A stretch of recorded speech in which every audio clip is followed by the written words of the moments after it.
Assalamualaikum warahmatullahi wabarakatuh.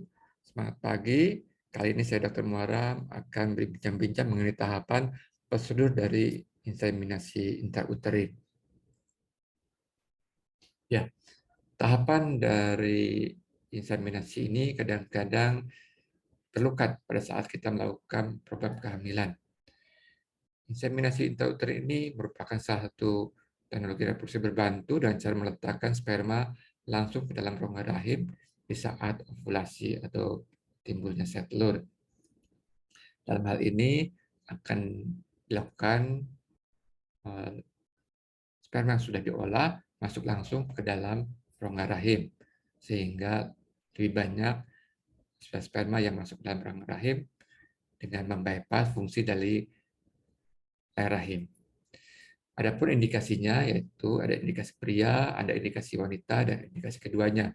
Pada indikasi pria biasanya bila ada gangguan disfungsi, ereksi, masalah ejakulasi, kelainan anatomi seperti ada hipospadia, ada yang masalah kelainan jumlah sperma ya, maupun dari kelainan bentuk dan ukurannya. Adapun dari gangguan wanita misalnya terjadi infertilitas, adanya vaginismus ya, ada masalah pada lendir rahim wanita maupun ada kelainan di rahim wanita, ada endometriosis ringan sedang maupun adanya PCOS ya, atau sindrom ovari polikistik. Dan untuk faktor keduanya bisa juga terjadi adanya antibodi antisperma maupun unexplained infertilitas.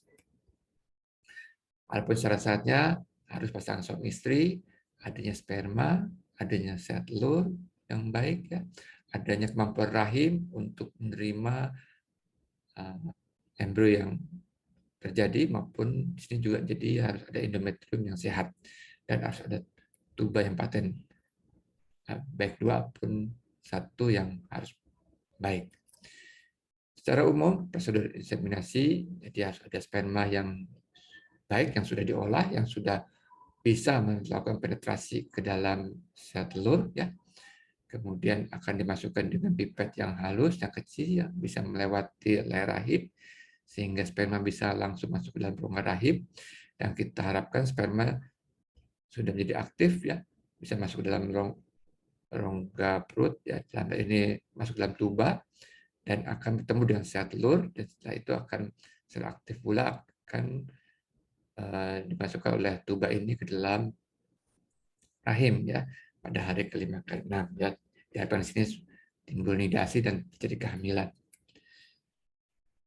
Nah, tahapan dari inseminasi ini biasanya pada hari pertama atau kedua haid dilakukan konsultasi oleh dokter, akan dilakukan seleksi apakah layak untuk dilakukan inseminasi pada hari itu, termasuk dilakukan USG.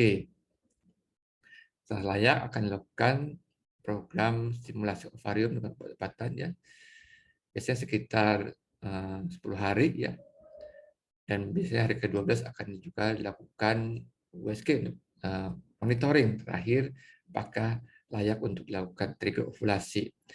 Nah, biasanya sebelum melakukan inseminasi, jadi 3-5 hari sperma harus dikeluarkan ya. 8 sudah dikeluarkan sehingga bila hari ke-12 itu dinyatakan layak untuk melakukan inseminasi, spermanya sudah baik. Nah, pada hari H-nya, hari ke-14 biasanya setelah 36 atau 48 jam dilakukan penyuntikan, paginya dilakukan pengambilan sperma, kemudian dilakukan proses antara 2-3 jam. Setelah siap, dilakukan tadi pemasukan sperma ke dalam rongga rahim, dan kemudian setelah itu istirahat 1-2 jam, dan boleh pulang biasanya. Nah, selama proses penantian selama 14 hari, kita harapkan seminggu setelah inseminasi, kalau bisa jangan terlalu capek, karena tadi kita harapkan embrio yang terjadi setelah ada pembuahan bisa masuk lagi ke dalam rahim, dan rahim pun tidak terjadi hiperkontraktivitas seperti adanya demam, adanya gangguan di usus, karena memang persiapan di usus sama dan di rahim jadi tidak berdiare ya, batuk pilek ya, usahakan fit ya.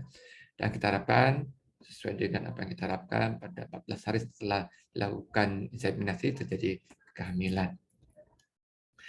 Proses stimulasi ovarium biasanya lakukan pemberian obat-obatan. Kita harapkan di sini terjadi pembentukan sel telur yang matang satu atau dua lah sel telur yang matang. Ya, pada program ini dapat tidak banyak sel telur karena memang jangan sampai terjadi apa namanya pembentukan sel telur yang berlebihan mengakibatkan lebih dari dua embrio yang terjadi. Obat-obatan yang dipakai biasanya golongan gonadotropin, ya, golongan antiestrogen, golongan insulin sensitizing agent, dan golongan agonis dopamin.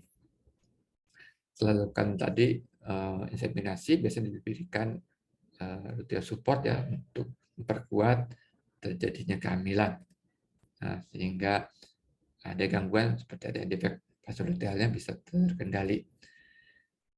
Dan demikianlah mudah-mudahan program kehamilan dari Bapak Ibu dan inseminasi dapat berhasil dan terjadi kehamilan dengan baik. Wassalamualaikum warahmatullahi wabarakatuh.